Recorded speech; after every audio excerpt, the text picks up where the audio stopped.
Crash Course Live is presented by Smash It Demolition Derby, who host Bash for Cash, Blizzard Bash, and Capital City Carnage. Online at smashitderby.com.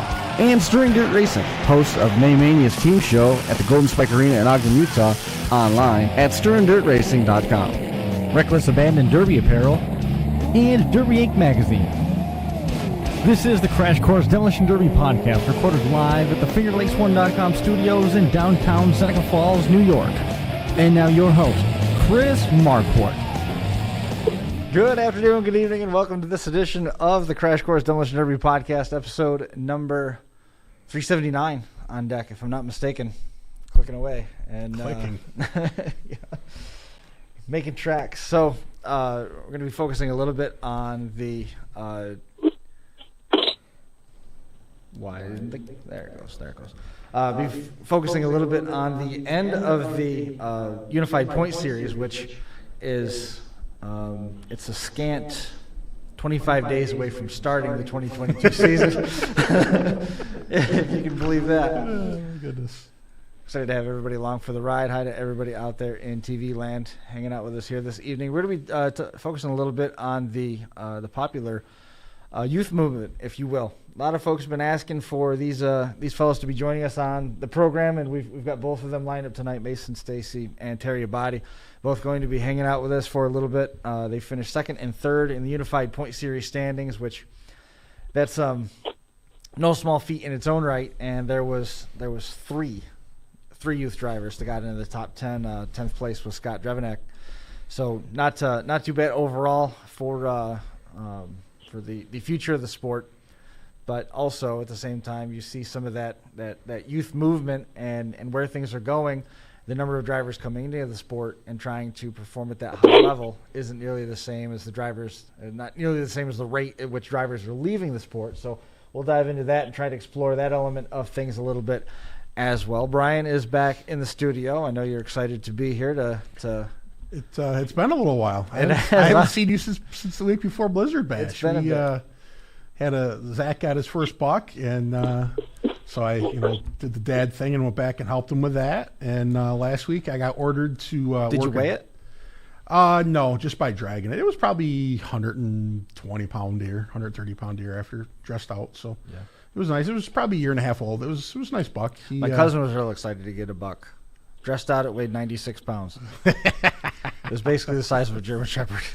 Well, he said happens. They're tender, really tender. Yeah, that's small. What it is. But no, he was. I was on my way down here, and I got the call and said, "Dad, I got a buck, not the big one, but." So I turned around and went back and helped him out, and we got that all taken care of. Actually, this last week we took it to get his European done. I pulled up and I said, "What do you want to do with it?" Dad, it's too small to get a model. Let's just get a European done. All right, bud, that's cool. So we're getting a European done. Then last week at like 2 o'clock, I got hey, you got to work a 3 to 11 shift. So unfortunately, I was detained at work last week. Of course, I only have 3 more days to work between now and February 5th. So I should be here for the next few Mondays. What did you say? Yeah, between now and January 5th. Oh, okay. That makes a little more sense. Yeah, I got 26 or 27 days off, so not bad. That's not going to be bad. Well, that's cool. I was looking at my schedule today, and I had the 1st off, and I'm like, wait a minute, if I just take the 2nd off, and I don't have to come back to the 5th, so that gave me a few more days. And so taking my my yearly sabbatical at the end of the year from work, and ready to talk a little derby. Been a little while. I have been assigned a new project at school. Awesome. Which I'm very, very excited about. Concussion studies? No. However, I would gladly enlist in that as well. No, I've got to. One of our dean of students has left. Oh. Pete Zirkus has left, and he's over at Newark, and it was tough to see Pete go. I've known Pete for Chris a long Marquardt, time. dean of students? No.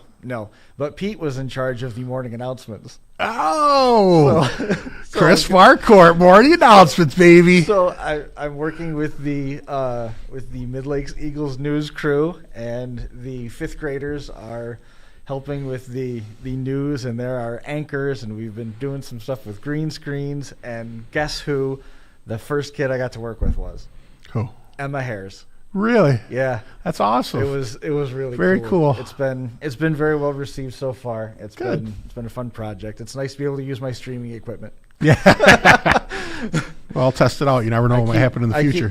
I keep asking the schools, like, yeah, so I think we only need one more thing. And I'm explaining to them, we only need one more thing, and I don't get that, and I don't get that, and I don't get that. And I'm like, fine, I'll just bring it from home. So slowly everything from the back of the house is being moved over to the school. But That's awesome. It's been a lot of fun. Good. So we have one Mason Stacey hanging out here with us. Mason, is your dad hanging out with you too or no? Yeah. Yeah. So we got everybody's here. Travis and Mason Stacey hanging out with us tonight. Mason ran to second place in the Unified Point Series behind a domineering champion in Steven Sickles. We talked with him last week, and it's been a heck of a talking point. The youth moving up through and being able to perform on the level that you guys did, both you and Terry for that matter. Mark Elliott's been hugely supportive of what you guys have been up to. Tell me a little bit about what this year has been like for you guys, man. It's been a good year. It's been very interesting traveling around from track to track. In what sense? Interesting traveling around to track. You know, you always hear the grizzled veterans talk about how nice it is to go someplace where you're not going to necessarily know anybody and you can hit whoever you want. It's a little different when we're talking in perspective of youth drivers. Yeah, especially with the youth drivers, because nobody knows them. They're out on the track by themselves, with nobody, and pretty much they're derbying. Right. I mean, you can't really discredit that. Just being able to go derby and things of that nature. And I know, Brian, you probably would have loved to have the opportunity to travel around a little bit the way that we're talking about in those senses. But you know, you were several years into your derby career before it ever really came to you that there was derbies other places in Seneca County. Oh yeah. I'd ran just Waterloo for a few years before, you know, I stretched out and went to Cayuga County and then to Ontario County, and then you know, that was a half hour each way. You know, I mean, that was the extent of it. And then it was, you know, a few more years yet before we started going, hey, we should travel to some of these races that have derbies afterwards. But you know, it's, you know, and then I guess, well, I mean, you know, now I run Morris basically, and you know, and I ran the first Coos, you know, we traveled there, but to be able to, you know, to have the derby world, quote unquote, made smaller now, everybody kind of knows, you know, about these shows. It's neat that, you know, everybody gets to go out and travel and go to these different places. And, you know, we've been to a few shows this year, and it's great to see the younger generation is, you know, making the toes, and, you know, great support obviously from their family. And, you know, it's great to see. They're, you know, it's only going to help them going farther as they go further. You know, I mean, there's, you know, I think the more places you run, the different type of crowds, the size of crowds, the size of derbies, you know, it's going to get you ready when you do, you know, step onto, you know, a big stage like a Iron City Nationals or, you know, something like that. I mean, you're gonna, you know, hey, I'm ready for this. You know, this is something I've been training for basically for, you know, since I started. So it's just a great thing, you know, and we have a lot of great sponsors and a lot of great, you know, series that are helping, you know, get the kids involved. It's definitely a great thing for our sport. How many more years do you have in the youth division? I can't remember now. I think he has 2 more years. 2 or 3. He just turned 15. I see. So I think the cutoff's 16 or 17. Okay, so there's a little bit of time left there. That's yeah, but him and Terry actually they run actually in the adults too in a lot of these races. It wasn't just the youth; they had to run the adults. So tell me a little bit more about that. I mean, that jumping back and forth, does that get to be a little bit confusing in terms of how things are turned in points wise? Do you start deciding whether you want to go run the youth size or you want to go run with the adults otherwise to try and better your point standing? Is this experience? There's got to be a lot of thought that goes into that. Well, a lot of them didn't have youth, so we actually had to run the adults, which, you know, you had to call the promoter, and the promoter, you know, we had to sign waivers, which then they went out there and they ran the adults with most of the time, they're doing pretty good with the adults. Right. I mean, the natural driving talent is there. Did you guys take advantage of any of that stuff that Casey Smith was putting together with SMW? No, I don't think we did. No. Okay. I just was wondering if perhaps that was something that had came up in passing the season effort. It certainly was a good one. Steven Sickles' final point standings for the 2021 season. Steven Sickles was the champion, 176 points there. Mason finishing with 126 points. Terry with 96. So I mean, you have to run. Basically, you look at that 126 point total. You have to run at least 13 times to come up with that, just in loose math. If you figure all of them are wins and 1 third place, Yeah. that's a lot of cars and a lot of building to keep up with. Yeah, it was a lot of building. Mason actually built all of his cars by himself because we were going to so many derbies, and I didn't have time to help him, so he pretty much built all of them. Mason Stacey made the adults not take him lightly. Nick, I'm going to butcher that name. Nick Misaraka, I believe is how you pronounce that, is throwing that comment in. Christy Germain checking in. She says that she is Mason's biggest Canadian fan. Just ask him. That's kind of funny. That's awesome. She's liking your schedule right now. Jeff Schumann, he says 20 plus days off. He's lucky if he gets 20 hours between now and the 5th of January. Sorry, Jeffy. Marcella Benjamin, she was out in the woods. I saw she was out there hunting. Nick Stepik, Dave Bongiovanni. I'll check it in the live chat. Appreciate the stars out there. Are you going to continue to try and run some of that youth stuff with those opportunities that are presenting themselves at the other derbies where you can sign the waivers and run with the adults and the results that you've been able to put up there? Certainly there's going to be some attention paid to the Stacey cars when they pull in. Is that something that is on the radar that you're going to try and spend more time in the adult classes next year? We'll run some youth, but then run a couple more adult shows. Run the youth until I'm finally out of youth and into adults. I see. Is the youth class more forgiving? Does it allow you the opportunity to make a mistake and recover more quickly? We always hear talk about like the drivers that are moving out of the sportsman class, let's say, and they move up to the modifieds and they can't believe how much faster it is, or they move out of the college football ranks and they get up to the NFL and they can't believe how much faster it is, and it's more unforgiving and there's no necessarily margin for error, so to say. Do you notice that discrepancy in terms of the driving styles and the builds and the cars and stuff that you're running into when pairing the youth division against the adult classes?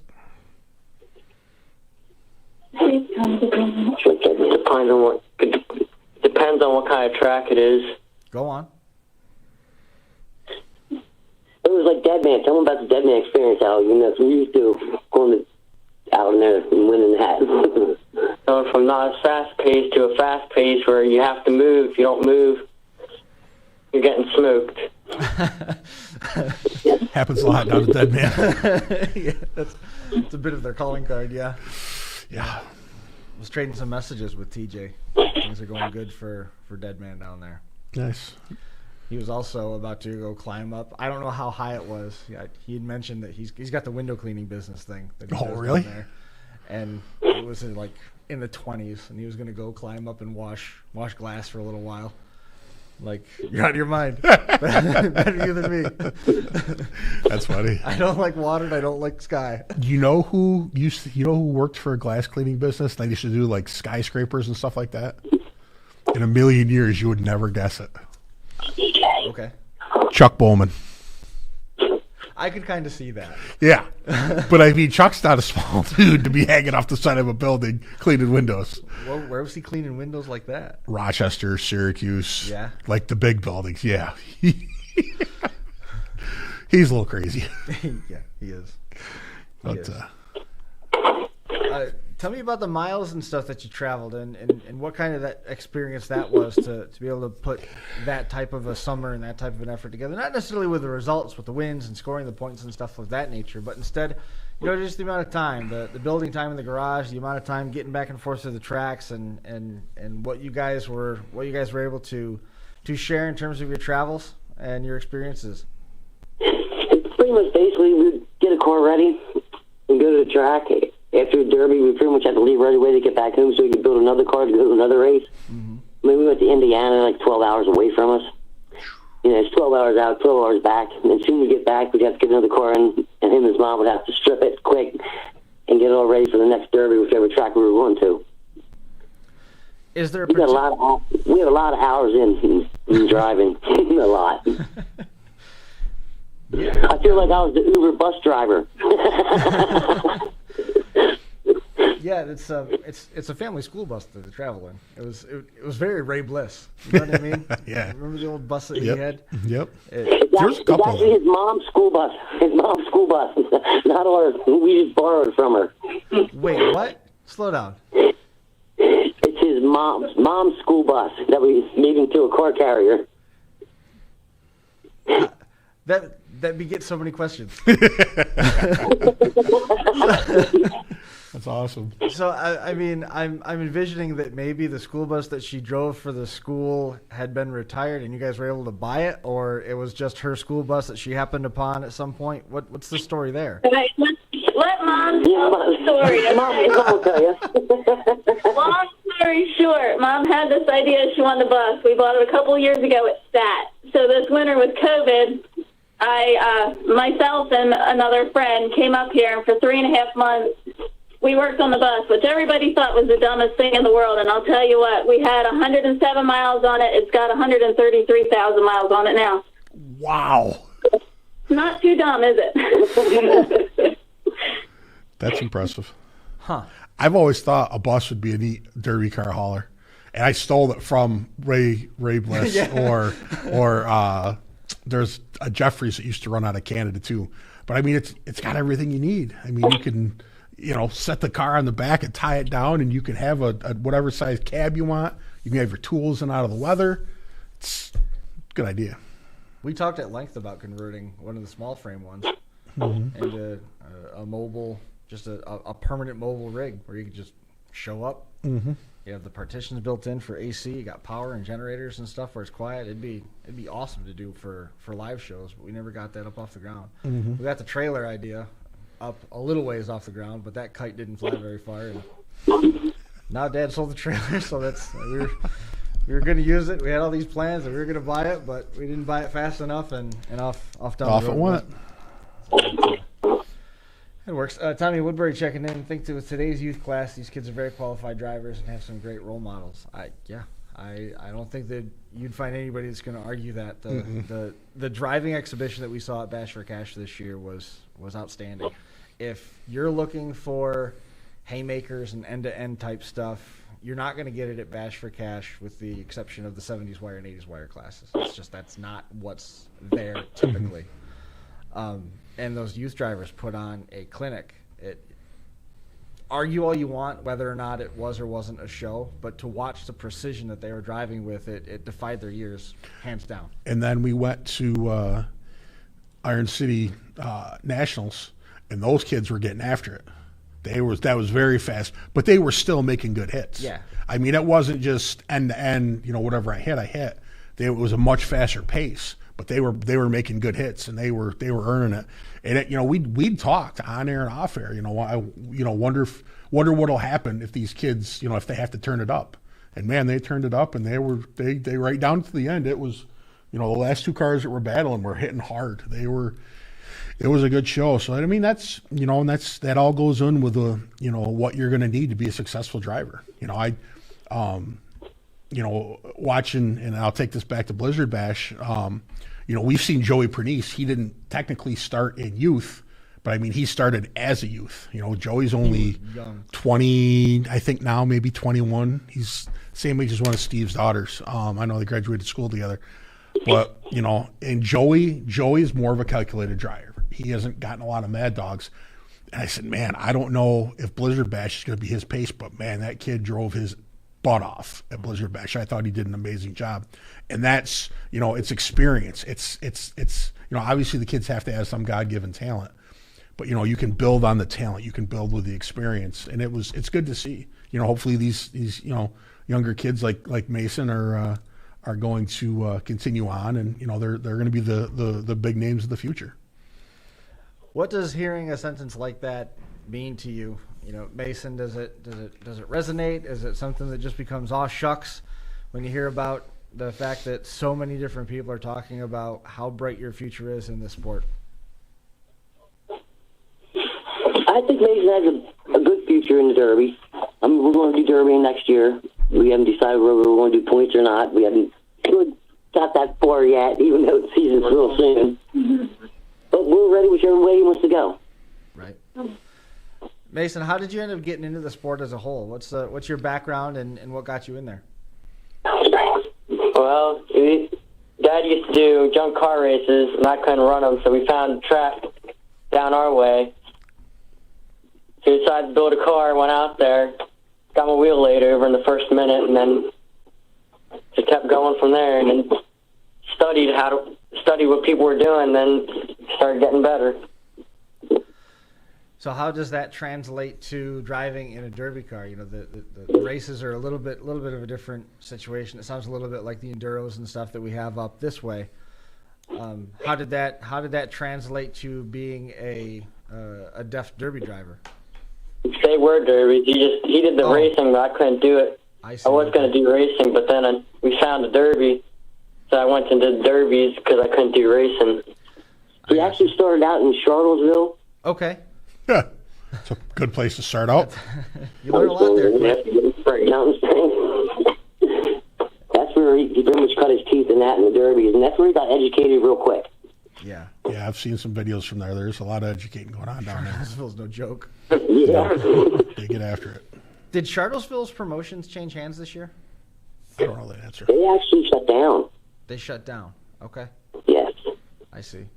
And I can't remember where it is then. I was thinking Charlottesville. It must be someplace else that J&J, Mike Razon, is taking over promotion at some place down on from you guys, it's the opposite side of the state, so maybe this isn't a fair question, but there's some promotership changing hands down there, some rule changes. It's kind of an interesting story the way that it's developed, but if you don't know what track I'm talking about, I understand. It's escaping me at the moment. Charlottesville to learn there. Have you been able to travel any place out of state that reminds you of running at Charlottesville? What was that? I don't know. No. I don't remember which one. There's been too many. What was the final total this year? 25. 25? It's a lot. It's like, did you see Ronnie McClung, speaking of 30 Derby season, Ronnie McClung had a birthday yesterday? Mm-hmm. He was White Pines he must have ran? I think so. He had to been. Yeah. White Pine. Yep. He was... I don't know what he's been doing with all the Derby shutdown. He's only been able to get 15 or 20 in a year. He's probably going crazy up there. He's probably got 100 cars ready to go. With Battle at Daytona Beach coming up, is that something that you might try to shoehorn in before you end up having to go back to school? Probably not. No. Well, you never know. I can't believe that the season's going to be starting on the 31st of December. It just wrapped up. Yeah. Just a couple weeks ago there. I think it was this past weekend was White Pine. Yeah. And it is. It's 3 weeks till it starts again. Till it starts. How crazy is that? Yeah. The speed weeks for Derby start before speed weeks for NASCAR. That's just pretty funny. Is there any we hear these stories in these different pockets of the country where this family has ended up being a rival with this other family for ages upon ages, very, very Hetfield and McCoy type stories, with the ability to come up through the ranks and have the season like you've had with Terry and with Scotty and seeing these guys and some of the adults as well for that matter. Is that something that's going to turn into one of those rivalries, or are things a little bit different since you guys are all young and just kind of sticking together? We used to be rivals, and now we're all good friends now. Yeah. That's cool. But it's such a different atmosphere in 2021. You can go back probably 5 or 6 years where all of those walls started to get knocked down. Yeah. Brian, when you were trying to figure something out about a car, you weren't asking anybody and getting a straight answer, right? No, definitely not. Definitely not. But I mean, you know, and we've touched on it. You know, so many of these shows, guys run against each other and they're friends, but the only person you want to beat more than your enemy is your best friend. So it's, you know, it can make it very intense. You know, I mean, there's nothing better than beating your buddy and then, you know, busting his chops about it afterwards. So it can lead to some intense derbying on track. When you bust Brett's chops about... Never. Didn't, won't, never. Next question. Christy said that she told Mason last year that he was going to do something big and that he's become a household name and he hasn't disappointed. So that's cool. That's kind of cool. Have you guys had the opportunity, or because I don't even know, honestly, I don't know what the age limits are up there with some of the stuff that what Christy and I don't know, all the crew at Impact are doing up there. I don't know what their age limits are. Have you guys given any thought to going up and running with Impact over the border? Yeah, we thought about it, but when the borders open up. So did you run mostly compacts this year, or did you get some big cars in there too? I ran 3 full sizes and most all compacts. What do you prefer right now? I haven't ran enough full size. I prefer the compacts right now. Gotcha. But I haven't ran enough full size yet to decide if I like compacts or full size more. Yeah. Stick with the compacts. They're a whole lot cheaper. That's for sure. Would you do it 25 a year? That's for sure. They're easier to build in a week. That's insane. I know. I mean, you think about the amount of garage time that was sunk into that effort. 25 shows. Insane. The miles and miles and miles. It's a pretty solid effort, and 126 points I think would have been right around. Well, no, because Shipley ended up winning 10 or 11 of them. So I don't know if it. Yeah, Shipley dominated. The last 2 champions have dominated. Shipley had dominated, and Sickles dominated this year. Still, I mean that 126 points would have been a solid top 2, top 3. Oh yeah, yeah, for sure. That unified point series has run for sure, without a doubt. And it's just getting more and more deep. You know what I mean? Yep. The more people that are taking notice of it and seeing the cash that's being thrown around. Mark told me last week that the top 3 disbursements already happened, 27.5. Wow. That buys a whole lot of Luminas and Camrys, right? You ain't kidding. That's pretty nice. Do you have a honey hole, so to say, or do you have a backlog of cars that you've got at home, or are you trying to buy the stuff on the fly as well as building it and stripping it? I'm buying on the fly and stripping it. Wow. That's crazy. There is no easy path in Demolition Derby, is there? Man, I couldn't imagine trying to find them and buy them, and that's a lot of work, man. I'd be stocking up in the off season, man. You got to build a little bit of a supply before the next season hits. Ran out of Camrys halfway through the season. I'm sure there's more out there. You just got to look. Necessity breeds innovation. Yep. Awesome. Well, is there anybody that you wanted to make mention of or give some consideration to that helped make this thing possible? I know you did a whole lot of building, and obviously Mom and Dad, Travis, with the bus and the travel and everything, certainly they've invested in your future this year. Anybody else that you want to make mention of in terms of sponsors? Just friends. My mom and dad, the Waltons, Jason Droz, Nick Mizaraka, Jumper, TJ, Freebie and his mom and dad, Dad 2, a.k.a. Nick Rose, Sickles, and Mark Elliott for doing the point series. Nice. Cool. Well, guys, I sure do appreciate you coming on. Congratulations on the year. 126 points is an outstanding effort, second place. And, if things go right, if you guys get a bit of a backlog of cars and go after it, man, it is certainly within reason that you could take that championship down next year if you decide to. Thanks. All right, guys. Well, I appreciate you coming on the show. We'll catch up with you soon. All right, thank you. Take care. Thanks a lot, man. Have a good one, bud. See you now. There goes Travis and Mason Stacey, second place there on the Unified Point Series. That series wrapped up, as we were saying, came to a conclusion here this weekend. 527 Unified Point Series. The season opener is 25 days away. Mark is out of his mind. As Coke Promotions battle at Daytona Beach, that's going to be at the Ocean Arena, 2-day show on New Year's Eve and New Year's Day. 2021 standings, Steven Sickles was first place, Mason Stacey second place with 126 points. Terry Abbati, who we're going to be talking with in a few minutes, 96 points in third. Pretty good time out there. Make sure you keep up with Jeffy's Fab Farm. Jeffy's got all sorts of stuff that he's in the works with. When you only have 20 hours off a month, that's a lot of time to do stuff. I thought he meant 20 hours off for the year. I didn't think he meant a month. It's very plausible. It's very plausible. But Jeffy's Fab Farm is recognized as an industry leader in all manner of derby parts, and started the fabrication business. Oh, geez, where did it go? Chris broke it. Yep, I've lost it. Something has happened, and it won't let me get back to where we were. Hang on. So there we go. Go ahead. Recognized as an industry leader in all manner of purpose-built demolition derby parts, starting with rear ends in 06. The Fab Farm expanded to headers in 08, and the shop can boast a combined 70-plus years of mechanical skill. The Fab Farm specializes in Nellis conversions and conversion components. With consistent feature wins across North America, your turnkey solution is only a phone call away. You got to make sure you ask about the multi-fit shifter options. You can also find fuel and air parts, suspension and transmission items, steering components, pedal switches, and gauges. If you need it, it's on the farm. Online, jeffysfabfarm.com.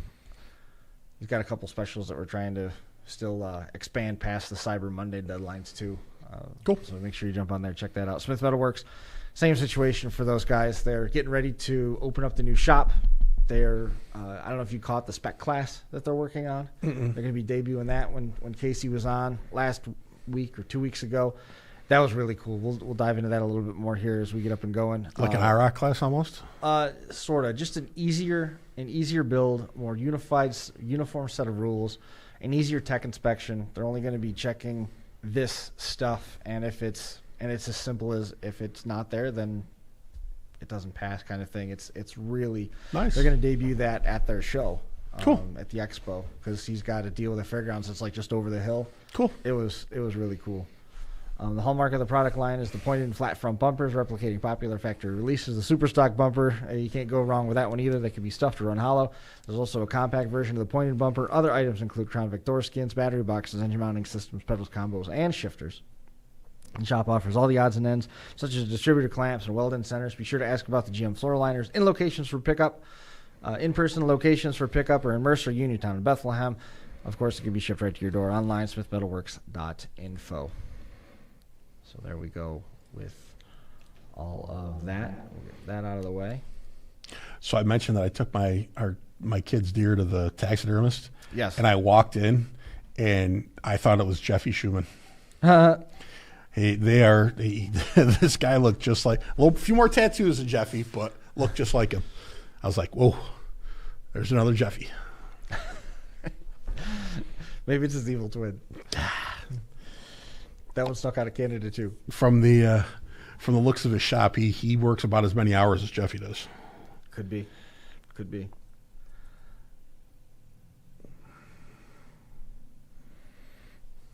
Is this Terry? Okay. There's Terry. I was beginning to think perhaps the phone had cut out on us there, but we've got Terry Abbati joining us here on the line to talk about his run to third place. Is Clint there with you as well? Yeah. Yep. Hey, Clint. Hi, Don. Hey. So a couple more notes coming in through the live chat. Christy Germain says, come up anytime. Youth is 14 to 16 years old up there, so that's cool. And Holly Stacey is in the chat, and that message has already been delivered. So we'll see if those guys end up making the trip up over the border. Sort of the same type of discussion here with Clint and Terry. What a year you guys were able to put together. 96-point effort for the season, flirting right there with that 100-point mark.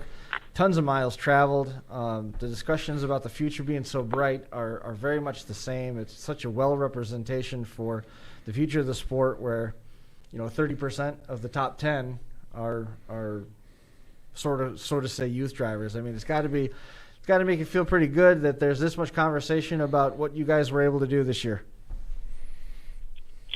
Yeah, it feels good. Tell me about what next year might hold. I mean, we're flirting a little bit with the ideas of runs for championships, and we were counting points at how the output would fare in past seasons or for this year.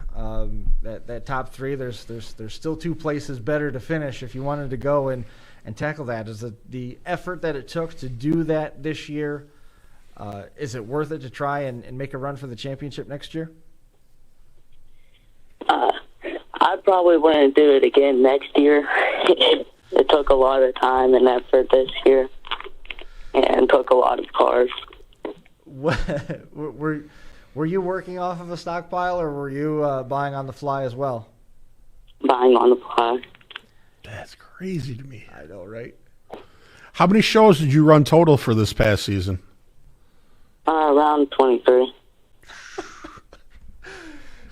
You haven't run 23 in the last 20 years. Oh, God, no. No, definitely not. Definitely not. To be young and motivated again, right? Man, it's awesome. I mean, it's great to see these young men and women doing this stuff.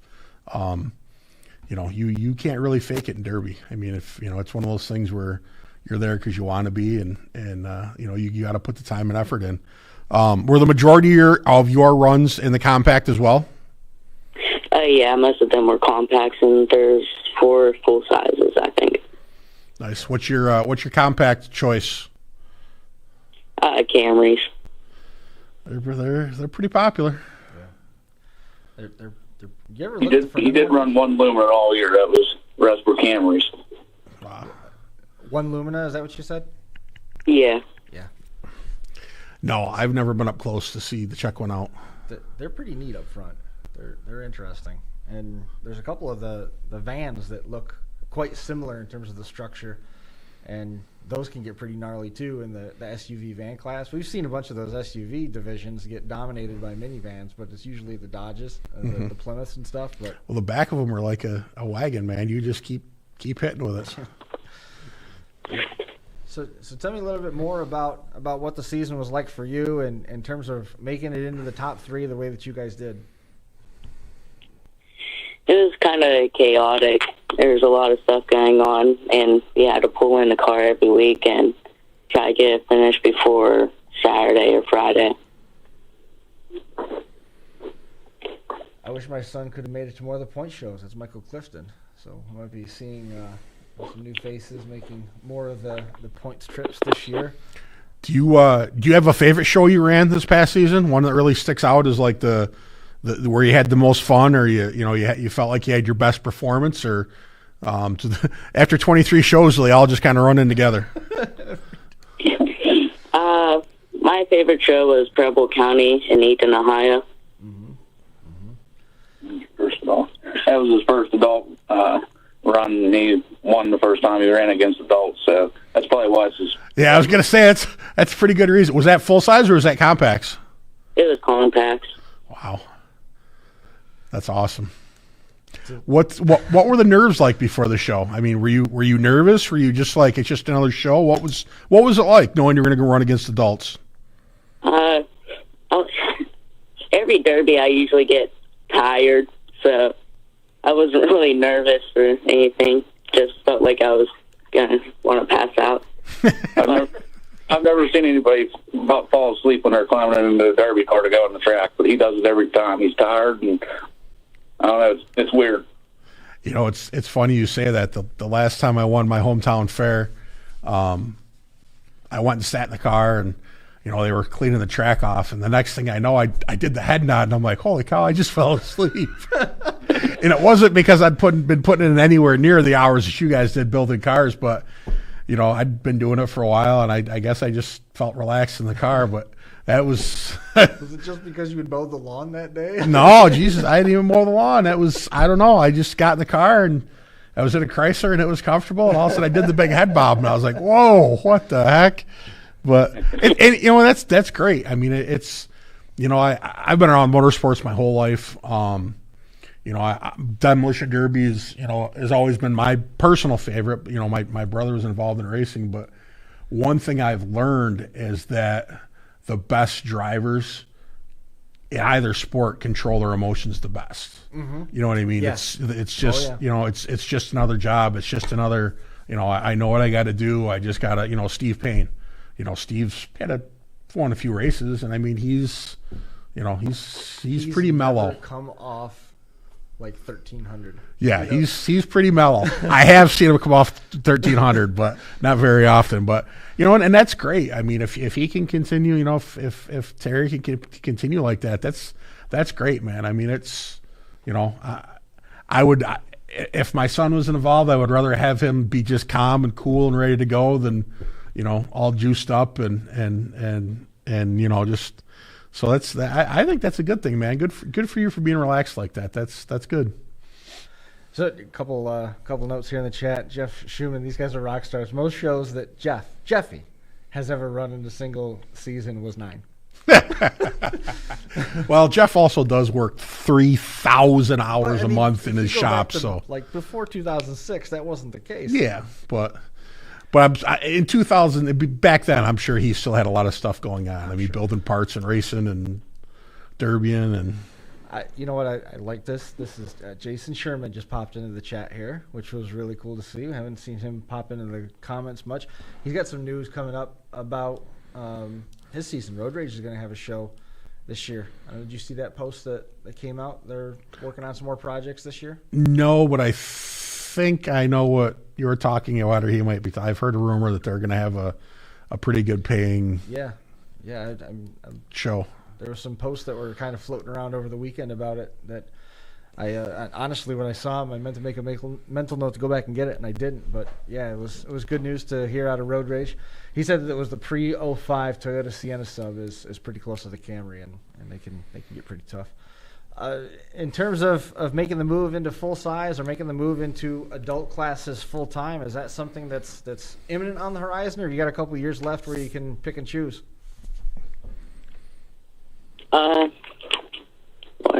14, so how many years? 3 years? 2 or 3 years I have left of youth classes. 14. Good for him, man. That's great. Man. So how did you get into the sport yourself? I don't think we dove into that with you yet. How is it that you ended up coming to be a player in the derby landscape? My dad used to do it for a couple of years, and I always wanted to do it. So I got into Power Wheels when they first started doing them at our local show. Then once I turned 12, they had their first youth derby at their local show. And I did it, and I kind of just stayed and got addicted to it. Was it hard to talk Dad into helping you build that first youth car? Not really. That's cool. Yeah, I just found it here. Road Rage is going to be having a derby on the 4th of June at the Shenango County Fairgrounds in Norwich. Gates and Tech open at 9. Tech closes at 1. Compact team, limit of 14 teams, 3 persons per team. $3,000 to win, bone stock V8s. Unlimited entries, $100 entry. $3,000 to win, bone stock compacts, bone stock van, SUV, and mini trucks. Power Wheels, no limit, no entry fee, plenty of prizes. It's cool. Yep, I've talked to a couple drivers about that, and I completely forgot about it until you just started talking about it. But yeah, that's going to be neat. A couple big paying shows right there together.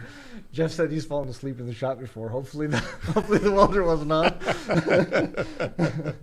I bet.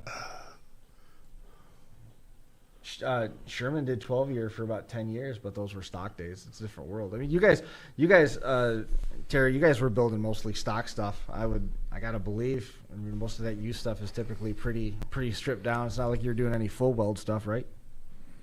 Yeah, most of the shows were stock. There was only a couple of shows that we did that was a little bit more built rules. Sherman, $3K to win, bone stock. TJ McCulloch, 2 great kids and drivers. You both deserve a break next year. While I chase the points. Please. That's funny. With everything TJ's got going on, he's planning on running for the points next year. Good for him. Yep. He ended up in the top 10 this year, right? Yeah, unless I don't think anything. Yeah, I believe he was tied for 7th with Don Santel. Yeah, I remember looking at the points recently, and I thought I saw his name up there in the top 10. Yep. So, what did you do after you won at Preble? Well, every derby I have these rip-off pants on, and I made a bet with my friend's dad that if every time I get first, I got to jump on the roof and rip the pants off and whirl them around. So after I won Preble, I jumped on the roof, took the pants off, and whirled them around. And that's where the nickname Tornado comes from. Yeah, Steven Sickles just wrote Tornado Terry. That's awesome. I didn't realize that was probably where that came from. That's awesome. I remember hearing the nickname Tornado Terry. I'm glad that it stuck. We were talking a little bit about rivalries and how family battles and stuff seem to endure, and it becomes sort of legendary. In some cases, from back in the 70s and 80s, you hear about these battles that just seemingly never had an end. And the next generation of drivers would pick up the torch and carry on. You guys are coming up through this group of youth drivers with Scotty and you and with Mason. Is this something that's going to turn into one of those lasting rivalries, or are you guys going to stick together? Kind of stick together. Yeah. Yeah, but them two kids got out there and they junk each other's car, though, every time they got a chance to. And get out and shake hands and help each other in the pits. That's what was great. That's awesome. Is that fun to watch from Dad's standpoint when you got to build another couple cars? Yeah, it sucked having to build more cars that way, but it was worth watching it. I'm almost wondering if it's easier. For sure the car's totaled. We just got to start from. There's no reason even trying to fix it, right? Yeah, they're junk. We'll just take the next one. Now, how much? I mean, was there a lot of stuff you transferred from car to car, or with it being a stock build? I mean, probably, battery box, stuff like that. I mean, there probably wasn't a lot you transferred from car to car, was there? Not really, just cage, if we were allowed it, and fuel cells and stuff like that, fuel lines, battery cables. What would you say the hardest hitting show you ran all year was? I would say Proctorville is one of my hardest hitting shows. Proctorville's tough. But I don't know. Other than that, or Fayette County Championship. We were at Bash. We saw youth there. We saw youth in Pittsburgh. For the majority of the derbies you ran this year, be it youth or adult, did you have more derbies that were fast paced or more derbies that were kind of a slower medium pace? What did you have more of this year yourself? I would say a slow paced instead of fast. Gotcha. What do you prefer? Me? Yeah. Fast. Get it over with.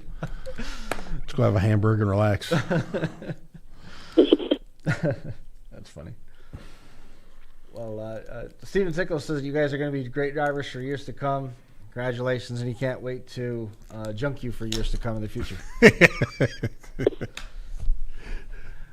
I just think that it's great that there's all these youth shows that have come up. It's enough to the point where these guys have been able to get an opportunity to run among peers. Obviously, it's great to go out there and run with the adults, and I wish the New York experience would is paying off. I wish things would change in New York so they could start some sort of youth movement here. But is it enough to sustain though? Are we losing drivers at a rate higher than we're getting drivers in? I think there would be pockets of large numbers of youth drivers. Mm-hmm. We see from the Dunkirk area, we've seen, numerous drivers go to Ohio. We've seen numerous drivers go to PA. The Penn locally, the McNeils. Yeah. it's the Lanans. Locally here in our area, I honestly haven't been around stuff enough the last few years to know. We saw a lot of young drivers coming out of the Midwest and the upper Midwest that were all, it was all self-funded operations, that it was the family was into it, and they were also into the farming, and they had the space and wherewithal to build the cars, and there was not really any youth division at all for them to get into. They were, once they were old enough to participate in the adult classes, they were able to go and they would run in the adult classes, and that was kind of just where the progression sort of stopped. There wasn't really anywhere to go from there other than running the local and then the regional and then the national circuit, and the progression was made up from there. There wasn't any place to necessarily learn. And I'm wondering how different the landscape in that part of the country would be, because there wasn't a huge presence for the compacts out there. It was a different day and time anyway, but there wasn't a huge presence for the compacts out there, and a lot of that just arbitrarily went into the full-size stuff because that's what the opportunities were afforded. I mean, how different would the landscape be if those drivers had the opportunity to refine their driving process in essentially disposable cars for a couple, 3 or 4 seasons before moving into the big cars? Yeah, no doubt. I mean, we watched, somebody that is his career has sort of, mirrored us here with Crash Course is Logan Duvall. The first year you guys made some road trips, and seen him make some big win some big shows and put on really great shows, and we have him on here, and I think he just turned 17, so he'd been running. He started right out running with the adults. He never had the benefit. In the last, he goes to Blizzard Basher Cash the last few years, and he's usually a top 5 guy there every year, and he's might be 22, 23 now, something like that. I mean, he's he started without a youth, and I think these younger kids, growing up, in the sport more, I definitely think it's going to raise the bar even higher. I mean, you look at some of the best drivers we have, Bobby Whitaker. If for those of us who remember, there was a Discovery Channel or one of those things did a show on Demolition Derby. Sure. And his Bobby's dad, Wes, very big name in the Midwest. It showed him derbying, and there was a little Bobby, and that's how he started. But he couldn't start running until he was 15, 16 years old, and then it was full size. And that was a different. I mean, that's a different era too, though. Yeah. That's still a different era, and so much of it was earned, not given. Oh yeah. Just because you're my kid doesn't mean that I'm giving you any favors. No. No. And locally, I mean, Mark Benjamin, his mom and dad ran for years. And then, once Mark was... When it came time for him to start driving cars, I don't even think they liked him. No, Betty will always love Mark. He's the baby. But I mean, but that's the thing is Mark had worked on his parents' cars, and when it was time, he was building his own, and he started winning just like they did. And it was, but I mean, it's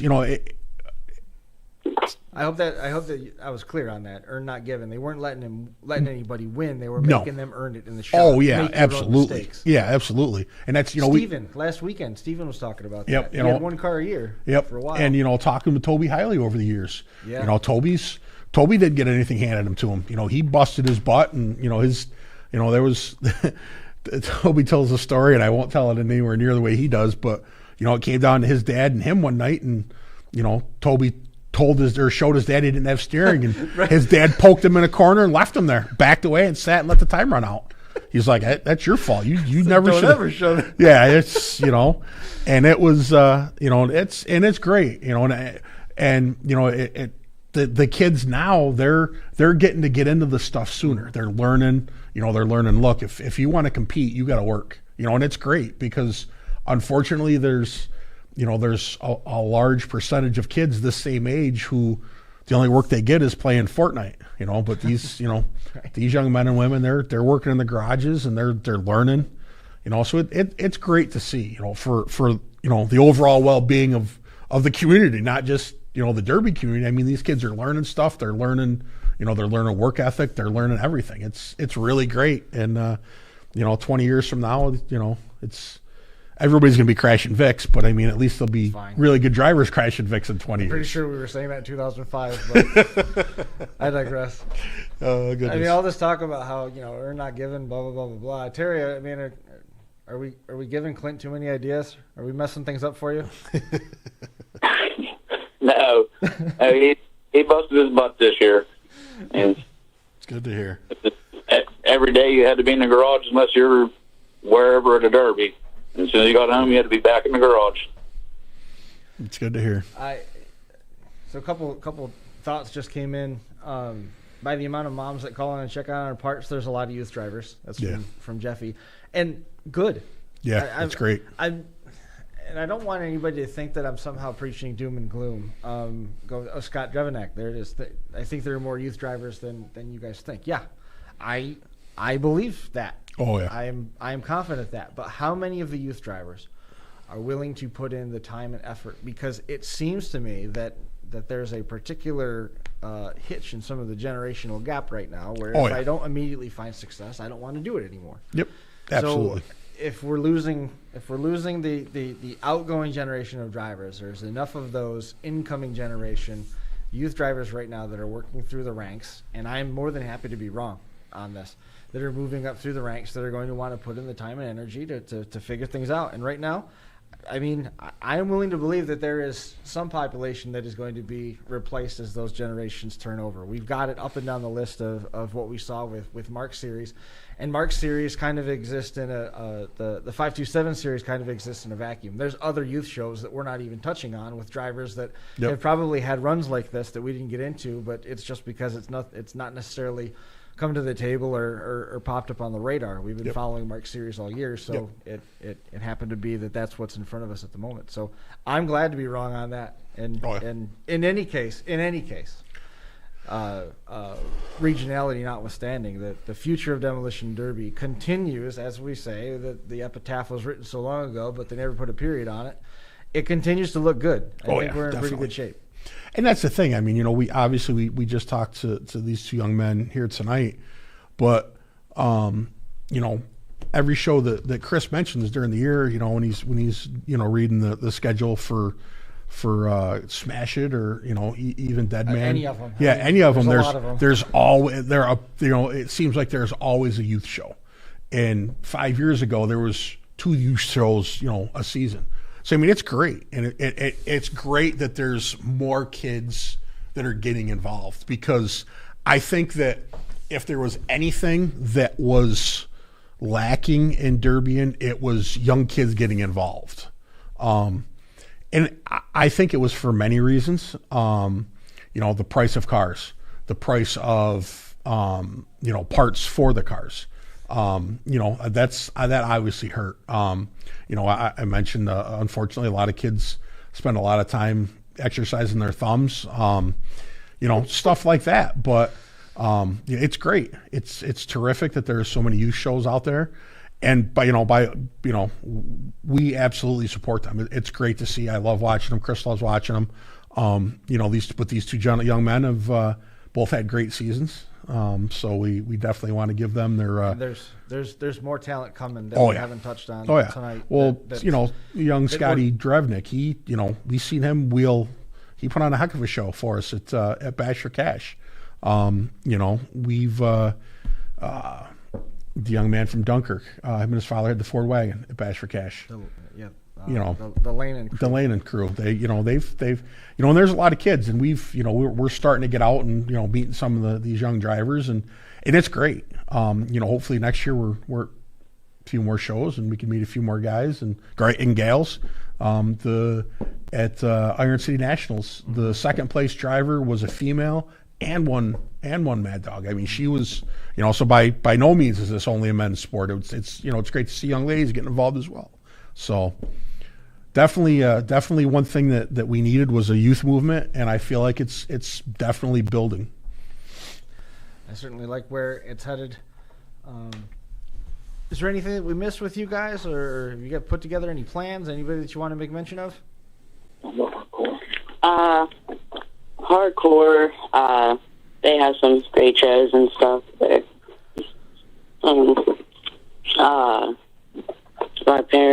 My my friends for helping on the pit crew. Jesse, James, Floating and Fabrication, they helped with my full-size cars, and Mark for putting on the points, and a lot of, like Jeffrey Fab Farm for making the parts and stuff. Awesome. Well, sounds like you got some contacts to make next year a successful one. Absolutely. We appreciate you guys coming on the show and hanging out with us for a little while. Keep in touch as the winter goes on and you guys start putting your plans together for next year. It'd be fun to finally get a chance to catch up and say hello. Thank you. Thank you. Of course, man. Thanks for coming Have on a the good show. night, guys. We'll catch up with you soon. You too. There goes Clint Terry Abbati. Tornado Terry. It's a pretty good name. I like that. It's not bad. I'm trying to. That's what I can't change. Let's see. Here, put the camera on you. Do stuff. Must be there's something Chris has to fix. No. It's actually I got to look it up. I can't remember. There's a name that's escaping me that Casey mentioned and that Casey mentioned and Jeffy mentioned as well, but it's Mckenna Sailor. That's what I was trying to remember. She's going to be a force to reckon with too. Was she the one at Nationals? That name sounds familiar. I don't think it was. Really? I don't think it was. It doesn't. But I don't know. I'd take your memory over mine. I'm completely guessing on that. I thought that last name was a different one. But Mckenna Sailor, there was some pictures put up of her over at Smith Metalworks, and Casey is very high on the McKenna stock. And, cool. I mean, there's room. In conversation about leading up to tonight and where the youth stuff was for the future of the sport. McKenna came up in that conversation again, so that's cool. all. Hey, it's trending well. Derby needs a new first lady. Tiffany Hahn is no longer driving, so there's definitely some room at the top because I'd put her up against anybody. She was a hell of a driver. Well, Frankie Guy, I'd just like to remind everybody that he's not dead. Yeah, where did that come from? Did you see the post? What did I miss? No, I'll fill you in here. All right.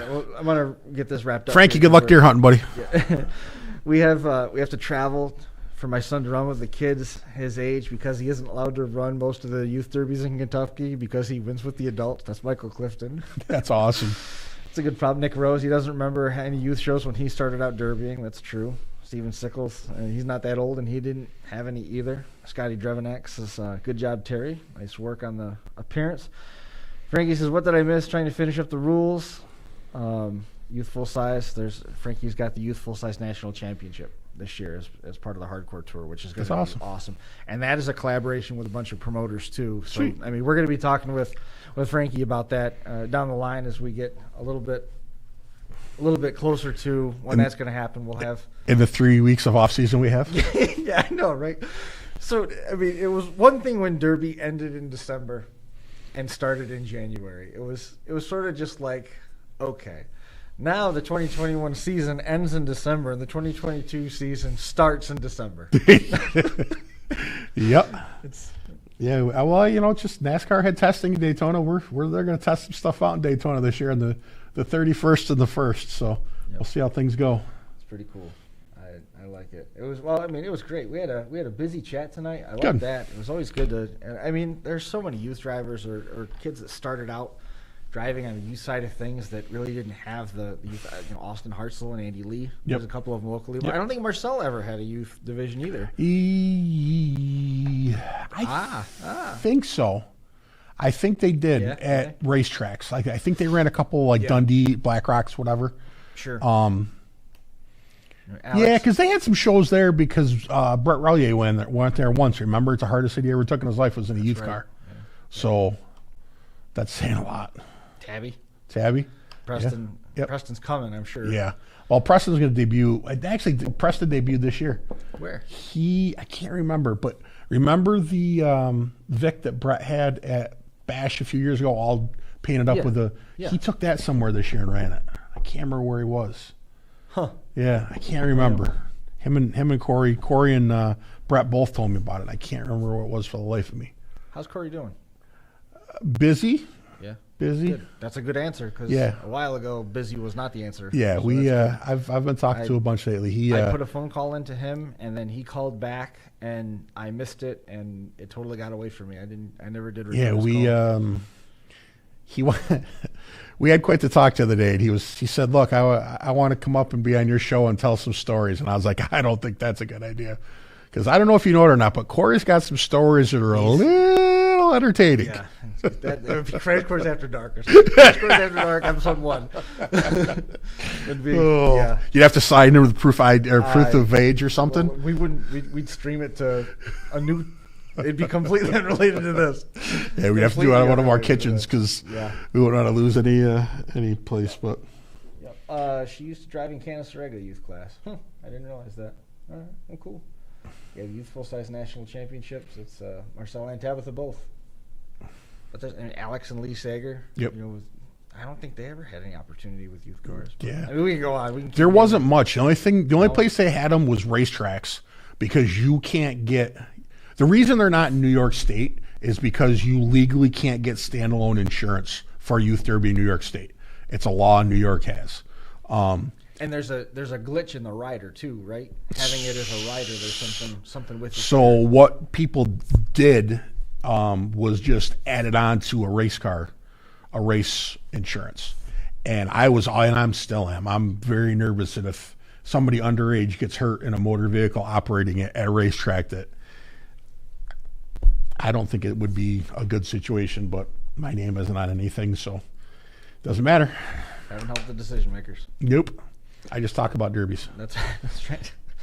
Just here so I don't get fired, right? Just here so I don't get fired. Thankfully, Bills Chris hasn't fired me after missing the last 3 weeks, so I'm good. Bills kick off in a little while, so we're going to get Go Patriots. Yeah.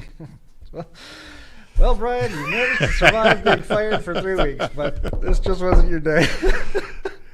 I've never been a Patriots fan. I've always been a Bill Belichick fan. So. Yeah. Last year at this time, everybody was talking about how good Bill Belichick wasn't, and I was like, give it time. It's always good to poke a sleeping bear. I don't like the Patriots. I don't blame you. I don't. You and the entire family got to go to a game, right? Yeah. How was that? Good experience? It was, no. Oh, sorry. No, it wasn't. Oh, it was raining like heck, right? It was awful. Yeah, that's what okay, because I remember I saw the picture. You guys are all, and then I'm watching the game, and it's raining sideways, and I sent you a thing about how much you'd miss having your equipment out in rain like that, because there was a thing on the sidelines. You taking a picture of the it was a televised game. Yeah. So yeah, that's right. It was raining sideways. Other than the rain, how was it? And the fact that the Bills lost. It wasn't great. Sorry. We were there. It was a good time. It was Kelsey's first game. So the boys and I had actually talked about going to that game because the Colts have some really good players, and it would be neat to go watch them. But with it being the opening weekend of deer season, we didn't end up going. So the Bills also have some excellent players. I don't know where they were. Yeah, it didn't go well. And I'll be honest with you, I really like the Bills head coach. I think he does a great job. I really like how he does it. A month ago, I was calling for the Bills to go to the Super Bowl, but man, I don't know they got to fix it. I don't know what's come off but if you look at the NFL, there's no team that you can go, they're the best and they're going to win the Super Bowl this year. Nobody's stepping out and distancing themselves. The Raiders went down to Washington, which was awesome. The Raiders went down to the Giants. The thing is like I keep focusing back on a Buffalo-centric universe. And once again, all of the things on the periphery are happening the way that they're supposed to. The Rams won yesterday. The Steelers lost the game, but the scoreboard didn't show it on that crazy missed catch on the 2-point conversion. But that helped. The Titans look very manageable. The Bills had the Titans in a manageable position with the outlier being the 169-yard run. So that everything keeps coming up, and then they just get the ball, and everything goes sugar rush. Yeah, for in my humble opinion, if you make the playoffs this year, you have a legit chance of winning it. I think it's just wide open in the NFL this year. There's no. As long as Dallas doesn't win, that's all I really care about. Arizona is a little scary at times because they're performing so well on the road, but their defense they lost J.J. Watt, and their defense hasn't been the same since. J.J. Watt, good for you, man. 9 weeks, a lot farther than anybody thought. But did you see the injuries he had and played the second half with? Yes. He tore his labrum, tore his rotator cuff, and dislocated his shoulder, and I think tore a bicep and played the second half, and then decided he had to get it checked and is done for the year. That guy's kind of a beast. I'm glad that it happened in Arizona. Why? Not, I don't know, like any team that I want to be successful. What do you think? I think we're done here. Go home so you can get ready for the game? We got to go do that. Is the family going to hang out and watch the game for a while tonight? For a little while, yeah. Nice. Yeah. We got half days. I got half days all this week. We are going to be spending our weekends. We're going to winter in Marcellus. Yeah, we were talking about that. That's good. We didn't talk about all that. Oh, you didn't realize? The ages were posted incorrectly. So Allen's U12 team is playing against U14 teams, which means that the U10 team is U12 or something along those lines. So Allen was invited to play on the Friday leagues as well because the coach said that this is the type of kid he just needs more playing time to help really move things along. And we've been saying all along that when he's up against some of these other kids that have been playing all of their life and that's all they've ever been able to play or allowed to play, or whichever way you want to look at it, that those opportunities aren't necessarily in Waterloo. We don't have those. True. And so we're going to be driving to Marcellus Fridays and Saturdays and investing in the future, hopefully, college scholarships for soccer. You know what? Because you're going to play soccer, damn it. You're doing what you can to make your son successful, so that's great. Kelsey was invited to the team as well. Good. Because of the way birthdays fell, so she's going to be playing. So this is the first and possibly only time that they're going to be able to play on a team together. Good. So she's going to be going as well. And that is not exercising thumbs. No. Our boys go to a football camp in Rochester, and with the spring season, and then, they weren't able to get to it last year. So that starts up again this Sunday. So after I get out of here, I got to give our coach in Rochester a call. So Zach will be coming home on weekends in order to go do football stuff for 3 hours on a Sunday in Rochester, and then come home, shower, and drive back to Troy. So, and Nick's going to be starting back out. So, awesome. Fun, man. Yep, it's very good. Anything for our kids. That's right. It's a good way to end it right there. Hopefully everybody enjoyed a little bit of a look into the youth side of things as that continues to take hold. We're going to wrap this one, and we'll be back again next Monday with another episode of The Crash Course. We'll see you then.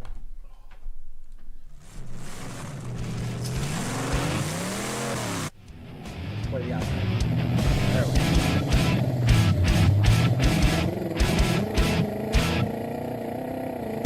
The Crash Course Live is presented by Smash It Demolition Derby, who host Bash for Cash, Blizzard Bash, and Capital City Carnage. Online at smashitderby.com. And Stirring Dirt Racing, host of Maymania's team show at the Golden Spike Arena in Ogden, Utah. Online at stirringdirtracing.com. Reckless Abandon Derby Apparel and Derby Inc. Magazine. This is the Crash Course Demolition Derby podcast, recorded live at the FingerLakes1.com studios in downtown Seneca Falls, New York.